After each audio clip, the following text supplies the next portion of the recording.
Christina Longhi, c'est un vrai plaisir de t'accueillir aujourd'hui, toi qui es docteur en droit européen et qui est une experte aujourd'hui internationale en égalité professionnelle. 26 ans, tu as fondé il y a 26 ans Arborus, qui est donc l'association qui permet le développement de l'égalité professionnelle, mais qui va nous en dire plus, au niveau international. Et je me permets, Christina, un petit détail, parce que j'ai lu un livre que j'ai adoré, qui s'appelle « Le plaidoyer pour l'égalité ». C'est toi qui l'as écrit, tu parles dedans de l'année zéro, et ça fait écho à ce grand reset dont on parle au niveau économique, et pourquoi pas un grand reset aussi au niveau mixité. En tout cas, c'est ce que ton livre apporte, et c'est vraiment passionnant, je le recommande à tout le monde, aux éditions L'Harmattan. Christina, je te laisse te présenter dans plus de détails que ceux que je viens de donner. Alors d'abord, bonjour Lise et bonjour à tes auditrices et auditeurs que je sais nombreux sur LinkedIn. En cette veille du 8 mars, donc c'est formidable de pouvoir parler de tous ces sujets. En effet, j'ai créé Arborus il y a 26 ans avec une vision déjà à l'époque qui est la même, mais qui est renforcée évidemment chaque jour sur cette question, sur le fait que nous vivons dans un monde, ça n'est pas un scoop de domination masculine, mais il y a 26 ans, c'était quand même pas du tout courant de dire des choses comme ça. Un monde de domination masculine qui génère des systèmes d'organisation qui sont extrêmement dévalorisants pour les femmes. Et donc, moi, je m'en suis rendu compte, comme tu le dis, j'ai fait des études de droit, je sortais tout juste de mes études, je travaillais comme attachée européenne à la Commission européenne, et dans un bureau, je vois un poster où il y avait le palmarès des pays européens en matière d'égalité, et la Oui, France était avant-dernière avant la Grèce. Donc aujourd'hui, ça a beaucoup changé, ça aussi, mais à l'époque, moi, j'ai eu un électrochoc. Et c'est d'accord. cet électrochoc-là que j'ai travaillé pendant 26 ans pour essayer de faire comprendre aux gens, d'une part, que le sujet est un vrai sujet, et puis d'autre part, qu'il y a des enjeux extrêmement importants. Les enjeux sont d'autant plus importants que, d'abord, c'est pas normal de vivre comme ça, parce que moi, la première chose qui m'est venue à l'esprit à ce moment-là, c'était de me dire, mais enfin, on est plein de jeunes femmes, pleines de diplômes, pleines d'énergie, pleines de créativité, et pourquoi se priver de nous dans le monde? Et aujourd'hui, mon sentiment est d'autant plus renforcé qu'il est renforcé par un sentiment d'urgence que de changement. Et c'est vraiment ce que j'essaye d'expliquer de façon assez simple dans le livre dont tu as parlé, Année Zéro, où je dis qu'il faudrait faire un reset. Alors, je préfigurais déjà cette nécessité de faire un reset. Et le Covid bien, nous donne cette opportunité extraordinaire, même si c'est parfois très douloureux pour beaucoup de gens, mais de pouvoir faire ce fameux reset et de changer de paradigme, de changer de monde. Et il y a vraiment urgence parce que toutes ces déséquilibres finalement qui sont générés par cette domination masculine, qui a fait la preuve de sa finitude aujourd'hui, est renforcée par le problème du réchauffement climatique. Et on se rend compte que tous les enjeux des ODD sont des enjeux qui sont d'abord créés et générés par les inégalités. Et la première des inégalités sur notre planète, eh bien, c'est celle entre les femmes et les hommes. Infiniment merci Christina pour cette entrée en matière. Donc tu vas très fort sur la domination masculine, mais ce n'est pas évidemment contre les hommes, ton message, je te connais très bien. C'est vraiment ce sujet que ce monde a été construit plutôt par les hommes et que les femmes en sont plutôt les dominées, oui, c'est vrai, dans de très nombreux domaines, et qu'un retour à un équilibre peut amener plus de solutions durables, en tout cas, c'est un peu ce que je comprends dans tes propos. Quelle est ta vision aujourd'hui de l'égalité? Tu parles d'une avant-dernière place sur le podium pour la France, c'était il y a à peu près 25-26 ans. On en est où aujourd'hui et quelle est ta vision de cette égalité? Alors, aujourd'hui, on a fait beaucoup de progrès. La France est maintenant aujourd'hui parmi les championnes européennes en matière notamment de quotas. Mais on a vu que, bon, puisqu'on fête les 10 ans de la loi dite Copé-Zimmermann, on voit bien qu'on arrive à des bons résultats sur les quotas, mais finalement, ce n'est pas suffisant.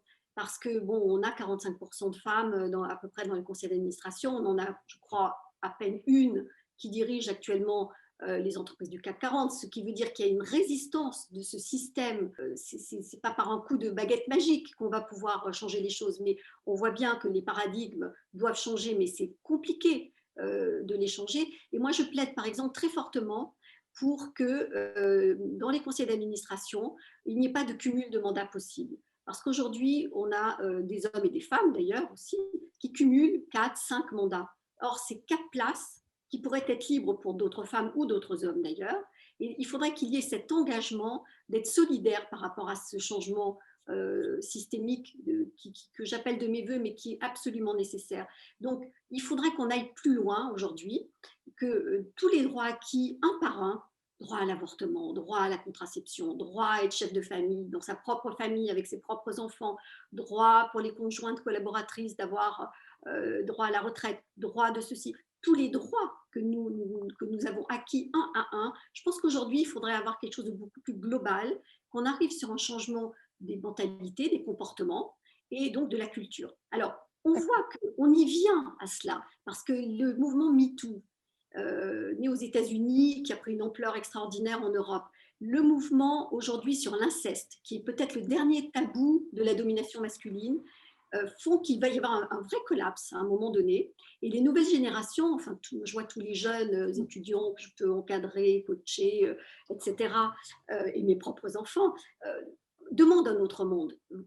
On est prêts pour ça. Donc nous, je dirais les un peu plus expertes, un peu plus adultes, il faut qu'on les aide, qu'on les accompagne et qu'on accompagne toutes les personnes de bonne volonté, et du coup qu'on le fasse aussi dans un mouvement solidaire. Parce que comme je le disais en introduction, il y a urgence, il y a vraiment urgence. Ce sont des propos qu'on n'est pas habitué à entendre, Christina. Je te remercie parce que c'est vraiment cette envie de changer de paradigme, hein, que tu exprimes là. Tu dis que la crise Covid a mis en évidence justement ces inégalités hommes-femmes. Peux-tu en dire plus? Oh, bien sûr. On a vu que le Covid, quand on a été tous stupéfaits, hein, on s'est retrouvés pour une grosse partie d'entre nous chez nous, enfermés, il y a eu des effets extrêmement de prise de prise de conscience individuelle, où chacun, on a réfléchi sur nos propres vies. On a fait le bilan un petit peu de ce qu'on fait, avec qui on vit, comment on vit, etc. Et puis, il y a eu une prise de conscience aussi, je crois, vraiment très, très forte de la problématique entre les femmes et les hommes. Parce que à la télé, on ne voyait plus que des hommes médecins, des hommes experts, des politiciens. Les femmes avaient totalement disparu des écrans. Par contre, on applaudissait qui le soir à 20h? Les femmes infirmières. On applaudissait les caissières. On applaudissait toutes ces femmes qui nous permettaient de continuer quand même de vivre ou de survivre. Donc, il y a eu cette première prise de conscience de ces inégalités entre l'école blanche et l'école bleue. Le Covid nous a montré à quel point ces inégalités étaient criantes entre les femmes et les hommes, bien évidemment. Une étude du BCG nous montre que pendant le confinement, pendant le télétravail, donc c'est une étude spécifique sur le télétravail qui est très intéressante parce qu'elle démontre vraiment beaucoup de choses.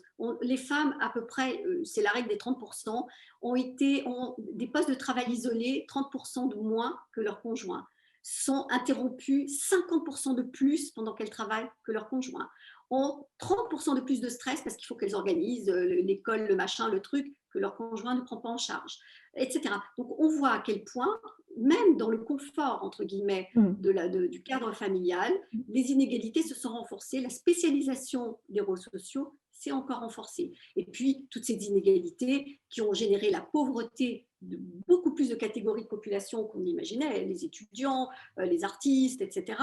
Et on sait que les inégalités génèrent la violence. On le sait. Et on voit des mouvements de violence. On a eu les gilets jaunes qui se sentaient déjà très maltraités et qui sont sortis dans la rue. Et maintenant, on voit toutes les catégories en fait sont en train de se révolter, et je ne parle pas des banlieues. Donc, ce Covid, c'est une opportunité formidable de prise de conscience et de se dire il faut que ça change, il faut qu'on change de paradigme, c'est urgent, une fois de plus, l'urgence. Et en même temps, c'est l'explosion de toutes les formes d'inégalité qui génèrent de la violence. D'où l'urgence. D'accord, merci Christina, c'est vraiment très très précieux. On parlait d'égalité et on va revenir sur deux sujets qui tiennent aussi à cœur. L'intelligence artificielle et l'égalité autour de cette intelligence artificielle, égalité homme-femme, et les objectifs de développement durable de l'ONU, donc les 17 ODD. Et est-ce que ce sont les nouveaux enjeux justement pour changer de paradigme? Alors là, oui, ce sont deux sujets non seulement qui me tiennent à cœur, mais qui sont en plein dans l'actualité d'Arborus. puisque je rappelle à tes auditrices et à tes auditeurs que j'ai créé, c'est ma marque de fabrique, je suis Madame Méthodologie, Madame Label, donc j'ai créé le label français pour le ministère il y a longtemps. Et en 2010, j'ai créé un label européen et international qui s'appelle le GEES, Gender Equality European and International Standard, qui est aujourd'hui adopté par beaucoup d'entreprises du CAC 40 et des entreprises internationales, aussi des PME. Et nous sommes présents dans 41 pays, nous auditons, et j'ai choisi sur la base d'un appel d'offres international, Bureau Veritas Certification, qui est donc notre organisme de certification. Et ce label, qui est organisé comme un millefeuille, la première chose que nous auditons, c'est l'égalité entre les femmes et les hommes, qui est les deux pôles de l'humanité. Ensuite, on va auditer l'égalité entre les femmes et les hommes envisagée dans leur diversité, et dans une dynamique inclusive, qui est très originale. Et puis, récemment, nous avons décidé effectivement d'intégrer notre démarche dans celle des ODD des Nations Unies. Donc en 2019, nous avons lancé à New York, au headquarter de l'ONU, les premiers trophées qui font le lien entre l'ODD 5, qui est l'ODD sur l'égalité entre les femmes et les hommes, et les autres ODD, à partir des actions que les entreprises labellisées GEES mènent à travers le monde. Donc ça va être, parce que je m'intéresse à l'égalité entre les femmes et les hommes, je m'intéresse au développement durable, à comment produire de l'énergie propre, à comment nourrir de façon bio, quand je m'appelle Sodexo, des populations défavorisées, à comment permettre à des femmes victimes de violences de pouvoir trouver du travail chez moi quand je m'appelle Danone, à pouvoir rapprocher des populations éloignées en Chine qui ne méritent pas ça et qui ne peuvent plus voir leurs enfants quand je m'appelle L'Oréal, etc. Donc on a vraiment mis en place des mesures exemplaires que nous renouvelons cette année dans le cadre du forum Génération Égalité. Donc là aussi, vous aurez des magnifiques histoires portées par les entreprises labellisées GEES. Et puis, en 2020, on y avait déjà pensé, et ça fait déjà partie du référentiel sur l'égalité professionnelle. Tout ce qui est transition numérique est très, très importante, et on le savait déjà avant le Covid. Mais avec le Covid, on a eu une accélération de tout, des inégalités, des prises de conscience, mais aussi de l'intelligence artificielle. Et on a multiplié par 2 l'accélération. On a gagné 2 années en quelques mois, avec Zoom, avec toutes ces choses-là. Et donc, on s'est rendu compte que l'intelligence artificielle, elle était générée par des algorithmes qui eux-mêmes étaient développés par des ingénieurs, qui sont essentiellement et pratiquement exclusivement des hommes, qui récupèrent de la data saisie par des hommes, donc biaisée par l'intelligence humaine, mais que l'intelligence artificielle, elle accélère encore ces inégalités et renforce. Donc, l'intelligence artificielle, j'aime bien dire, c'est pour le meilleur et pour le pire. Donc, nous, on veut le meilleur.